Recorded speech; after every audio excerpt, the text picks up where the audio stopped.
Welcome to Guide Guru. We hope this video helps. You start by preparing both the surface and the sticker. This is where adhesion begins. Clean vigorously with soap and water, dry, then remove oils with 70% isopropyl alcohol.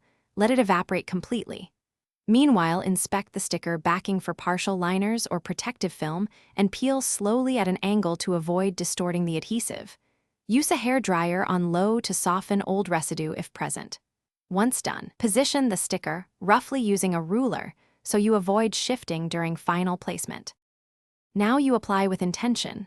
Test fit and lightly mark placement so you won't reposition mid-stick. Peel back half the liner and place that edge first, then slowly lower the sticker while smoothing with a squeegee or a credit card, pressing from the center outward to push out air and prevent bubbles.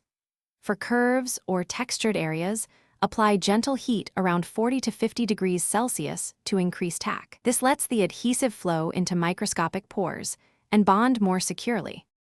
Finish by firmly pressing the entire sticker for 30 to 60 seconds, then leave it undisturbed to cure for 24 to 48 hours.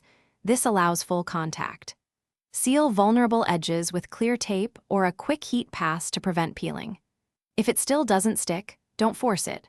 Remove, clean both surfaces again, reheat, and reapply. One key troubleshooting tip: use an adhesive promoter for low-energy plastics. This chemically increases surface energy so the sticker can actually bond instead of sliding. Thanks for watching. Consider subscribing if we helped you today.